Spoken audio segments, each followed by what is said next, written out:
সুপ্রিয় ছাত্রছাত্রীবৃন্দ, সবাইকে আন্তরিক শুভেচ্ছা ও অভিনন্দন।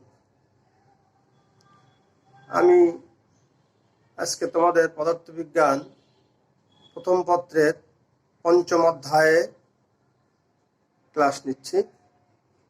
আজকে আমাদের আলোচনার বিষয় হলো কাজ।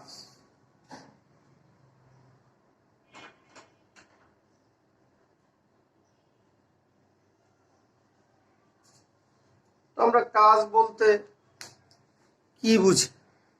সাধারণত যা করি সেটাই কাজ। খাওয়া দাওয়া এগুলো কাজ নাকি? তোমাদের কি মনে হয় এগুলোই সব কাজ? ঠিকই বলছো, এগুলো কাজ নয়। এগুলো সব পদার্থবিজ্ঞানের ভাষায় অকাজ। এগুলো কাজ হবে না। পদার্থবিজ্ঞানের ভাষায় কাজ হতে গেলে কি হবে? বল প্রয়োগ করতে হবে এবং সরণ হতে হবে, বস্তুটিকে সরে যেতে হবে কিছু দূর, তাহলেই পদার্থবিজ্ঞান ভাষায় কাজ হবে। নতুবা এটা কাজ হবে না। যদি একজন মুটের মাথায় যদি একটা বোঝা দিয়ে বলি যে তুমি এটা পৌঁছায় দাও আমার বাড়িতে, বাড়িতে পৌঁছায় দেওয়ার পরে আমি বললাম যে তুমি কাজ করো নাই, তোমার টাকা দেবো কিছু, তাহলে তো অবস্থা তো খুব খারাপ হয়ে যাবে। বাস্তবিকভাবে পদার্থবিজ্ঞান ভাষায় এটা কাজ হয় না। কাজ করতে গেলে স্মরণ হয়। এখানে প্রশ্ন করতে পারো, শিক্ষার্থীবৃন্দ, এখানে প্রশ্ন করতে পারো যে ওই লোকটি তো বোঝা বহন করেছে এবং তার কিছু দূর স্মরণও হয়েছে, বাড়ি পর্যন্ত গিয়েছে, স্টেশন থেকে বাড়ি পর্যন্ত পৌঁছালো, তাহলে অবশ্যই এখানে কিছু কাজ হয়েছে, স্মরণ হয়েছে, যেহেতু কাজ হয়েছে। কিন্তু কিছু কিছু ক্ষেত্র আছে যেখানে স্মরণ হলেও কাজ হবে না। এটা পদার্থবিজ্ঞানের কিছু বিষয় আছে, সেটা আমি আলোচনা করছি। দেখো, এরকম একটি বিষয়, মনে করো রাস্তা দিয়ে যাচ্ছে লোকটি, মাথায় বোঝা আছে, এই বলটি প্রয়োগ হচ্ছে অভিকর্ষ বল, এই বোঝা বা লোকটির ওজন এমজি নিচের দিকে ক্রিয়া করছে সরাসরি, আর সে যাচ্ছে কিন্তু রাস্তা দিয়ে। তার মানে সরণ এবং বলের মধ্যবর্তী কোণ তার 90 ডিগ্রি হচ্ছে। আমি এটা পরে বোঝাবো, তারপরে তোমাদেরকে একটু উৎসুক আছো বিদায় আমি এটা একটু ধারণা দিচ্ছি। কাজের মূলত সমীকরণটা হচ্ছে এফএস কস থিটা। এই থিটা কোণটি হচ্ছে বল এবং সরণের মধ্যবর্তী কোণ। এদিকে বল প্রয়োগ হচ্ছে, সরণ এদিকে হচ্ছে 90 ডিগ্রি, এখানে কোণ 90 ডিগ্রি, তাহলে এফএস কস 90 ডিগ্রি। এফ মানে এখানে এমজি, আর এখানে সরণ হচ্ছে এস, কস 90 মানে 0, অর্থাৎ 0, শূন্য কাজ, মানে কাজ হচ্ছে না। খুব মজা, তাই না? বিষয়টি আসলেই ভালো, মজা, বুঝতে হবে, ক্লিয়ার বুঝতে হবে, তাহলে হবে না কাজ। আমি মাথায় বোঝা নিয়ে বয়ে চলে গেলাম, কষ্ট হলো, বাট আমার কোনো কাজ হলো না। এটা খুব দুঃখজনক, এটা খুব খারাপ লাগছে না শুনতে? আসলে এরকমই একটি অবস্থা। তো যাই হোক, আমরা কাজের সংজ্ঞা পদার্থবিজ্ঞানের ভাষায় তো কাজের সংজ্ঞা দেই। আসলে কাজ করতে হলে বল প্রয়োগ করতে হবে, বলের দিকে বা বলের সাথে নির্দিষ্ট কোনো কিছু স্মরণ হতে হবে। তো আবার অনেক সময় দেখা যায় স্মরণ হলেও কাজ হয় না। তো দেখি আসলে কাজের মূলত সংজ্ঞাটা কি। কাজের মূলত সংজ্ঞা দুটো হয়। এই কাজ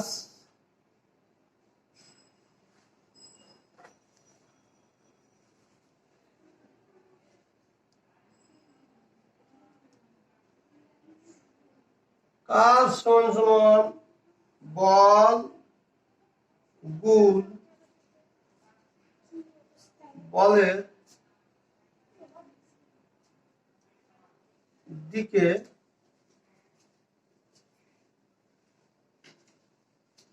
সরণের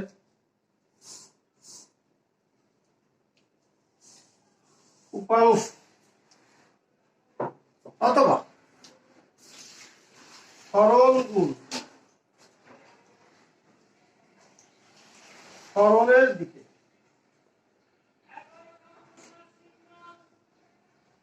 বলের উপাংশ, দুভাবেই কাজ হতে পারে। একটা লোক যদি সারাদিন দেয়াল ঠেলতে থাকে এবং বল প্রয়োগ করতে থাকে, দেয়ালে এক বিন্দু সরল না, তাহলে সে কিন্তু কাজ করলো না। মাঝি যদি স্রোতের প্রতিকূলে নৌকা বেয়ে এক তিল পরিমাণ আগাতে পারলো না, সেখানেও কাজ হচ্ছে না, পণ্ডশ্রম হয়ে যাচ্ছে। তো এই ধরনের কাজ, এক্ষেত্রে কাজ হয় না, সরল হতে হবে। তা সরল গুণ সরলের দিকে বলের উপাংশ, বল গুণ বলের দিকে সরলের অংশ। কেমন না, প্রথমটা এখানেও কাজ, এখানেও কাজ। প্রথমটা আমরা দেখি, দ্বিতীয়টা দেখবো। তো প্রথমটা কেমন, মনে করো একটা বস্তু এ বিন্দুতে আছে, এই বস্তুর উপরে বল প্রয়োগ করা হলো, এফ বল। এফ বল প্রয়োগ করার পরে বস্তুটি এস দূরত্ব অতিক্রম করে এটা বি বিন্দুতে গেল, এই বস্তুটি এইখানে এর সরণ হলো। তো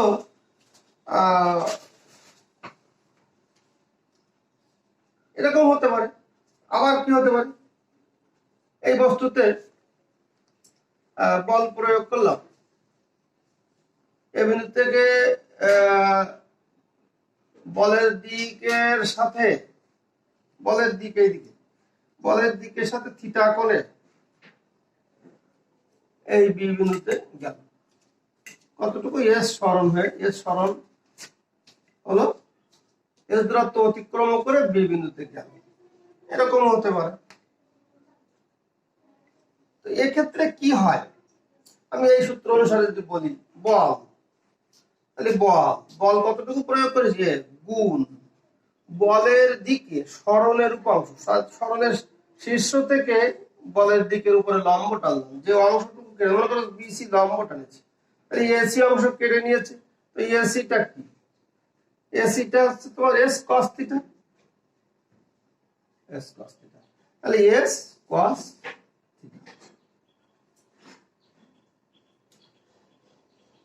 ডব্লিউ ইকুয়াল টু কত হলো, এফ এস কস থিটা, অর্থাৎ এফ ডট এস। এটাও সরল ভেক্টর রাশি, এটাও ভেক্টর রাশি, তাহলে কাজ একটি স্কেলার রাশি, এফ এস কস থিটা। আবার যদি এভাবে বলি যে সরণ 2 নম্বর, সরণ গুণ সরণের দিকে বলের উপাংশ।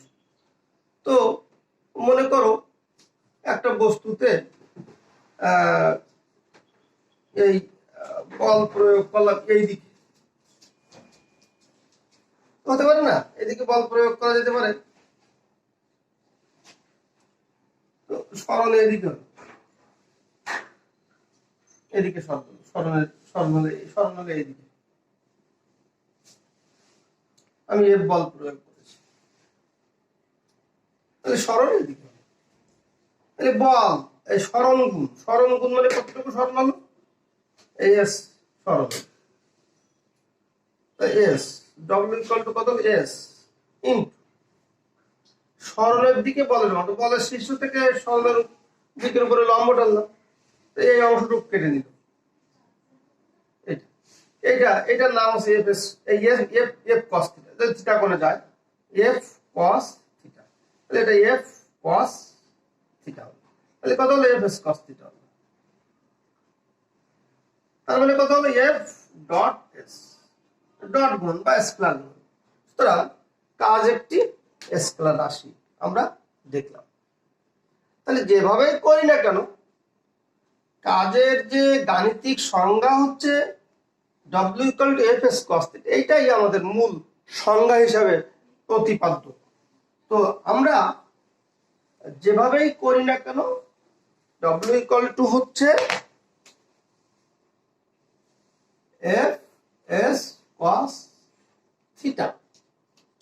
আমাদের সবসময় মাথায় রাখতে হবে যে থিটা কোণটি কত, থিটা কোণটি বল এবং সরণের মধ্যবর্তী কোণ হতে হবে, এটাই আমাদের স্মরণ রাখতে হবে সবসময়।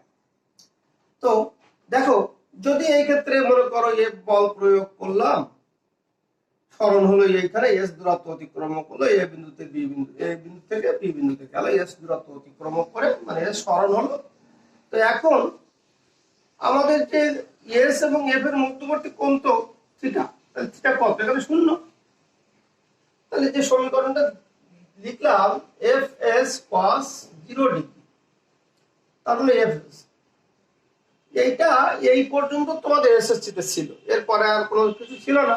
তোমরা এই জন্য জানো যে কাজ ইকুয়াল টু বল গুণ সরণ। আমরা স্বাভাবিকভাবে বলি যে কাজ ইকুয়াল টু বল গুণ সরণ, কিন্তু বল গুণ বলের দিকে সরণের উপাংশ এবং সরণ গুণ সরণের দিকে বলের উপাংশ, এই হচ্ছে কাজের মূল সংজ্ঞা। আর মূল সংজ্ঞা থেকে যে ডিডাকশন করে আমরা যে জিনিসটা গাণিতিকভাবে পাই সে W equal to F s cos theta. এখন যদি এরকম হয়, মনে করো একটা বিল্ডিং, এই ছাদ, মনে করো বিল্ডিং এ, তো এই বিল্ডিং এর মাটি ভূমি আর কি, একটা মই লাগালাম।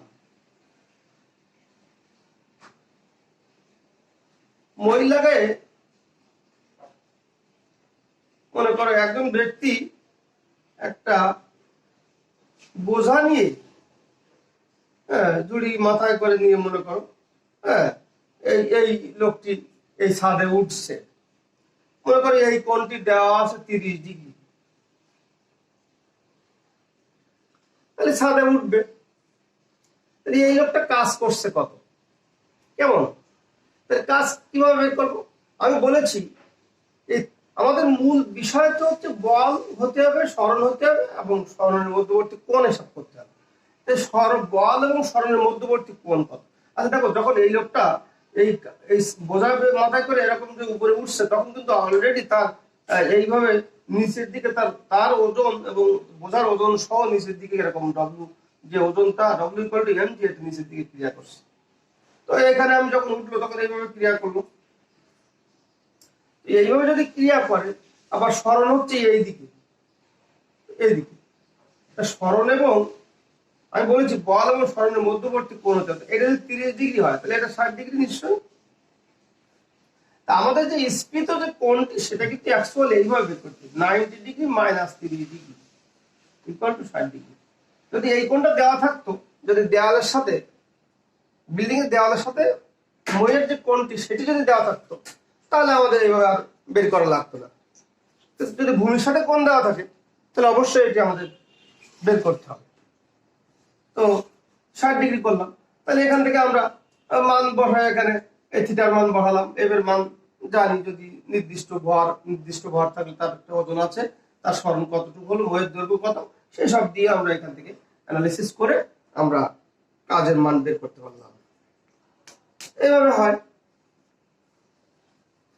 এখন কাজ মূলত তো দেখছি 3 ধরনের কাজ আছে। একটা হচ্ছে ধনাত্মক কাজ,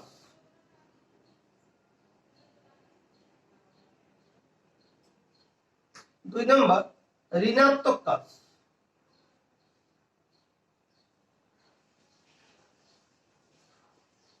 তিন নম্বর শূন্য কাজ। আসলে এটা কোনো কাজ না, তারপরে শূন্য কাজ, যেটা আমি আগে হয়তো কিছু বলেছি। তো শূন্য কাজ, প্রথমে ধনাত্মক কাজ। তো ধনাত্মক কাজ হচ্ছে সেই কাজ, দেখো বল প্রয়োগ করবো, বলের দিকে সরণ হবে, বলের দ্বারা কাজ যেটি সেটা ধনাত্মক কাজ। তো বলের দ্বারা কাজ বলতে কি বোঝাচ্ছে? মনে করে এইখান থেকে এক বস্তুর উপরে বল প্রয়োগ করলাম, এইভাবে সরণ হলো, এইখান থেকে এরকম সরণ হলো এই পর্যন্ত, এটাতে শূন্য হয়ে গেল, এর আগের লিমিট। তার মানে থিটা এর মান 0 থেকে 0 হতে পারে, 0 থেকে বড় হবে, এবং 90 ডিগ্রি মাস্ট বি 90 ডিগ্রি ছোট হতে হবে। মানে 90 ডিগ্রি হলে তো শূন্য কাজ হয়ে গেল। এই লিমিটটাও যদি হয় তাহলে এটা ধনাত্মক কাজ বা বলের দ্বারা কাজ বোঝায়। ধনাত্মক কাজকে আর একটা নাম দেওয়া যায়, এটা বলের দ্বারা কাজ। এটা আর একটা নাম আছে, ঋণাত্মক কাজের একটা বলের বিরুদ্ধে কাজ। বলের বিরুদ্ধে কাজ কেমন? বলের বিরুদ্ধে কাজ কেমন? আমি মনে করো একটা ডাস্টার পড়ে গেল নিচে, আমি একে উপরের দিকে উঠাচ্ছি, এই যে উচ্চতা উঠালাম, টেবিল করে মনে করো এরকম উঠালাম ডাস্টার। তো এই ডাস্টার যখন নিচে ছিল তখন এই নিচের দিকে ডাস্টারের ওজন আছে, একটা নিচের দিকে ক্রিয়া করছে, তাহলে বল নিচের দিকে ক্রিয়া করছে। আমি সরণ ঘটাচ্ছি, কিন্তু এইখান থেকে এই সরণ ঘটায় উপরের দিকে ওঠা লাগাই দিচ্ছি, তাহলে মধ্যবর্তী কোণ আলটিমেটলি 180 ডিগ্রি। তো দেখো মান বসায় তুমি দেখো W = F S cos 180 degree. তো cos 180 ডিগ্রি মান -1, তাহলে -F, এটা ঋণাত্মক কাজ।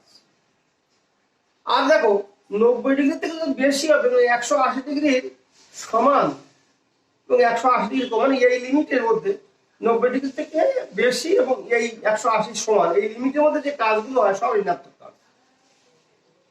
তাহলে ঋণাত্মক কাজের লিমিটটা কেমন বলা যেতে পারে?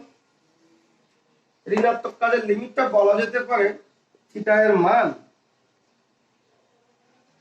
90 ডিগ্রি থেকে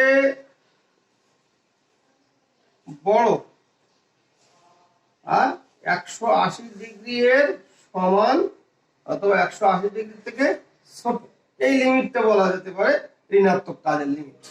আর শূন্য কাজের লিমিট তো অবশ্যই থিটা = 90 ডিগ্রি হতে হবে, যেটা আমি আগেই বলেছি যে ওই যে মুঠের মাথায় বোঝা দিয়ে দিলাম, সে কিছু দূর গেল যে কাজ তার শূন্য হয়ে গেল, এটা কোনো কাজ হলো না। হ্যাঁ, এই হচ্ছে তোমার বিষয়। তো কাজের একক কি সেটি আমরা একটু দেখব।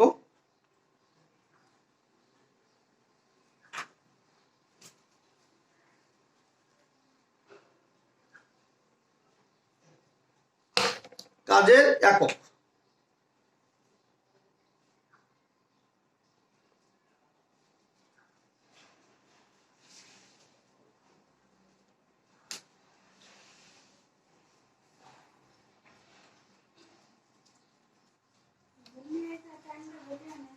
কাজের একক।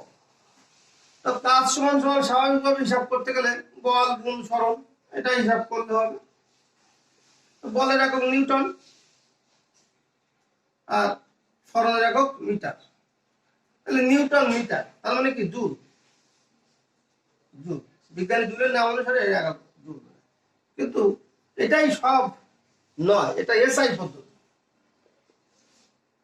যদি এখন আমাদের সবকিছু এসআই পদ্ধতিতে হয়, এসআই মানে সিস্টেম অফ ইন্টারন্যাশনাল বা এমকেএস পদ্ধতি, কিন্তু এছাড়াও কাজের আরো দুটো একক আছে, যেটি বলা হয় সিজিএস পদ্ধতি এবং এফপিএস পদ্ধতি। সিজিএস পদ্ধতি দ্যাট মিনস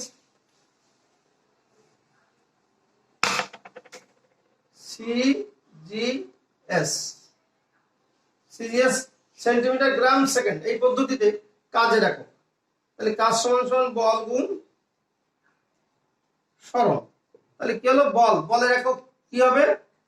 বল মানে তো আসলে ভর ইন্টু ত্বরণ ইন্টু সরণ।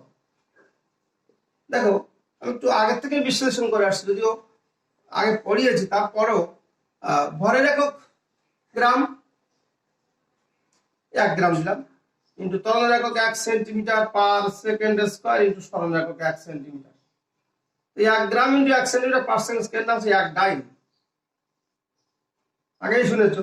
আর 1 centimetre, 1 dyne into 1 centimetre 1 erg, ERG erg, তাহলে এটা 1 আর্ক। তাহলে সিজিএস পদ্ধতিতে কাজের একক হচ্ছে আর্ক। তাহলে আর্ক কাকে বলে? 1 ডাইন বল প্রয়োগের ফলে বলের দিকে যদি বস্তুর 1 সেন্টিমিটার সরণ হয়, তাহলে সেই কাজকে বলা হবে 1 আর্ক পরিমাণ কাজ। আমরা এফপিএস পদ্ধতিতে আসি। এফপিএস দৈর্ঘ্যের একক ফুট, ভরের একক পাউন্ড, সময়ের একক সেকেন্ড। তো ভরের একক পাউন্ড, পাউন্ডকে আমরা এলবি দিয়ে প্রকাশ করি। 1 pound into 1 foot per second square into 1 foot. তো 1 pound into 1 feet per second স্কোয়ারকে আমি আগেই বলেছিলাম 1 পাউন্ড হবে। বিগত ক্লাসে আগের ক্লাসগুলোতে আমি যখন বলের একক বল সংক্রান্ত বিষয় নিয়ে আলোচনা করেছিলাম তখন এটা আলোচনা করেছিলাম। তো 1 ফিট, এই এককটির নাম হচ্ছে 1 ফিট পাউন্ডার। কোনো পেজ টেস্ট নাই, ডাইরেক্ট 1 ফিট পাউন্ডার। নেক্সট আমরা তো বললাম যে সিজিএস পদ্ধতিতে যে এককটি আছে সেটির নাম জুল। সরি, এসআই পদ্ধতিতে যে এককটির নাম আছে সেটা তো জুল, তোমরা সবাই জানো। এছাড়াও কাজের আরো একটি একক আছে যেটাকে বলা হয় অভিকর্ষী একক। এতক্ষণ যে এককটি আমি আলোচনা করেছি সেটার নাম হচ্ছে নিরপেক্ষ একক। এখন অভিকর্ষী এককটা আবার অন্য যে কেমন, অন্য রকম। যেমন আমাদের অভিকর্ষ কাজ সমান সমান, অভিকর্ষী একক সমান সমান বল গুণ সরণ। তাহলে অভিকর্ষীয় বল গুণ অভিকর্ষীয় বল গুণ সরণ। তো সিজিএস পদ্ধতিতে অভিকর্ষীয় বল কি ছিল? গ্রাম ওয়েট, 1 গ্রাম ওয়েট ইন্টু 1 সেন্টিমিটার। তাহলে এর নাম হচ্ছে 1 গ্রাম সেন্টিমিটার। এফটিএস পদ্ধতিতে এই কাজে বলের অভিকর্ষী একক ছিল 1 পাউন্ড ওয়েট ইন্টু এখানে সরণ একক 1 ফুট। এর নাম হচ্ছে ফিট পাউন্ড। পাউন্ড ফিট হওয়া উচিত ছিল, কিন্তু না হয়ে এটা ফিট পাউন্ড হচ্ছে, এরকম ভাবে বলা হয়। সিজিএস পদ্ধতি বলে এমকেএস বা এসআই পদ্ধতি। এসআই পদ্ধতিতে হবে এটা ছিল কিলোগ্রাম ওয়েট, অভিকর্ষী একক বলের অভিকর্ষী একক ছিল kilogram weight into 1 metre. Kilogram weight into metre, তাহলে কিলোগ্রাম মিটার, কিলোগ্রাম মিটার। এই হচ্ছে এসআই পদ্ধতির কাজের অভিকর্ষী একক। তো আমরা মোটামুটি একক সম্পর্কে একটি ধারণা আমাদের ভিতরে আসলো, যেটি আমাদের অনেক কাজে লাগবে। তো ঠিক আছে, আজকে আমি আমার ক্লাস এখানেই শেষ করছি। সবাইকে অসংখ্য ধন্যবাদ।